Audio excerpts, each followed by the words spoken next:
opinion about murals.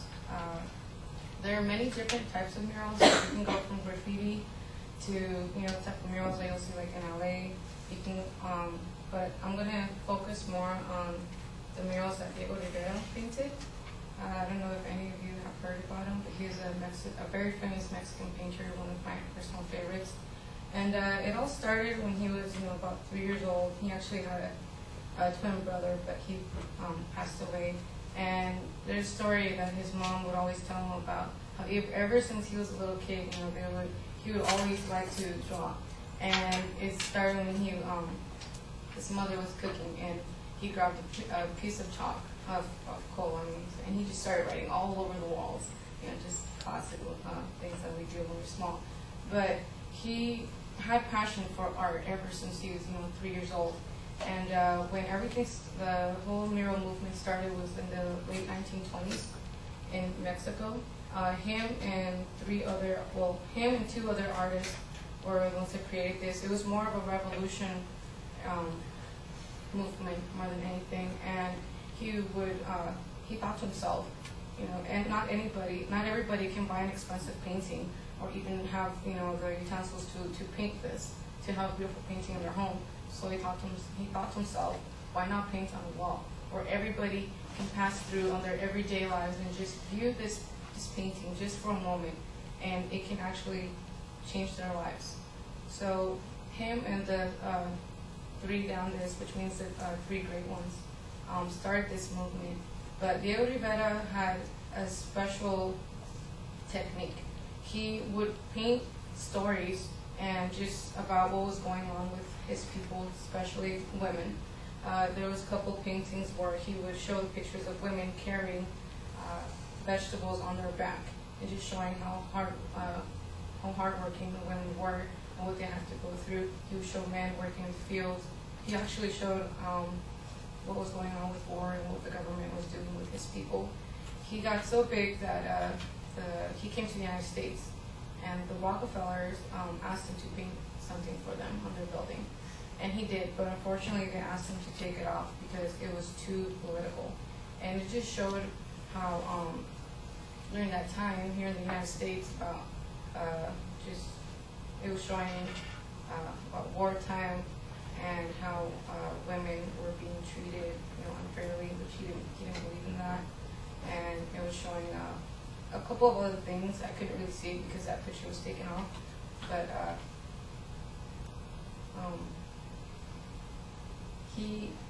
him and the three great ones made a big difference in Mexico, and it also brought a lot of tourists to come to Mexico. So for the government, at first it wasn't something that was benefiting them, because he felt like Diego Rivera and the two other artists were, causing chaos.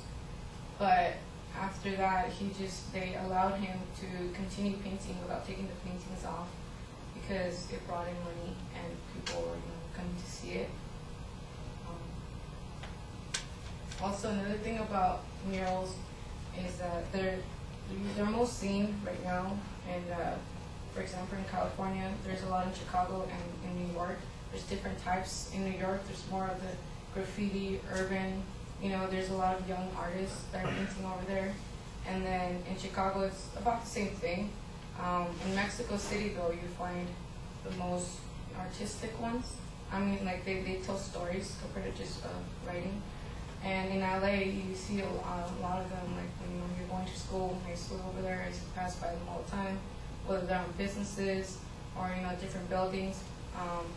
There's also some when you pass through the freeway, you'll be able to view a couple of them.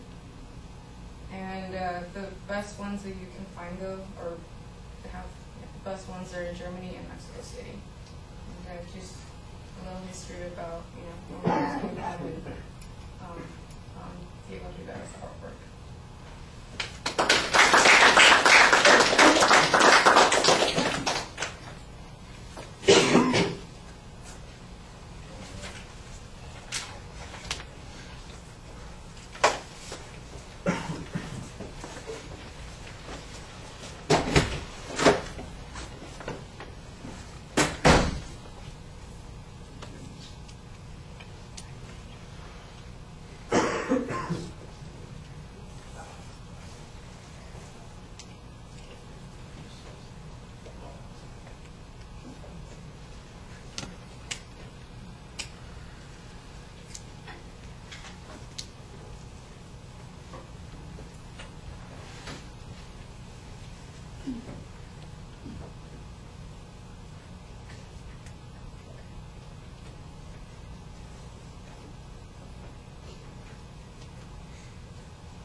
All right, Judy, you don't really have an attention device. You just sort of start with the topic. Part of that may be a problem related to the absence of the visuals that you were planning on. I'm not sure.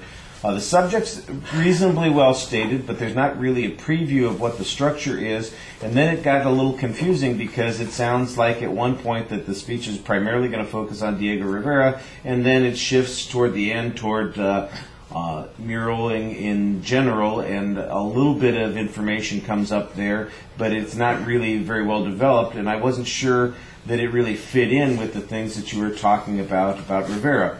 On presentation issues, you've kind of got your ankles crossed awkwardly at the beginning of the speech, but you settled down during the rest of the presentation after the first minute or so and seemed a lot more poised as a consequence. I thought there were some nice descriptive gestures. You didn't always have those visuals to show, but you kind of visualized them for us about the women carrying the baskets of fruit on their back, for instance, or making some other indications about the work or the labor that people were doing. I thought you tried to kind of depict those things with some interesting gestures. I do think that when you get nervous, you display it on your face immediately. You've got this, smile that comes right out and shows everybody, oh, I'm feeling a little awkward at this particular moment. And you might want to have a little bit more composure than that. In the body of the speech, there was some information about the three artists that are referred to, the great ones, and I think that needs a little bit more explanation as to who they are, where they came from, where they got that title. Is it something that they gave themselves, and why were they affiliated with Diego Rivera, that sort of thing. Like I said before, I didn't really get a preview or a clear structure. I do think that you try to engage the audience when you're talking to us for the most part. You're looking at us for the most part. You seem to be animated when you're talking with your face. I think your voice needs a little bit more animation to it. Sometimes you just sound like you're tired, like, oh, I got to get through this. And you need a little bit more energy. I'm sorry, the evaluation is going to be a little bit unclear here because this is the wrong evaluation form. This is for the informative speeches, not the delivery speeches. So I'll go back in and try and fill in some comments on it. Do you have that? Does it say prepared delivery speech? No. It's a prepared delivery evaluation form is what it should say. Oh, yeah.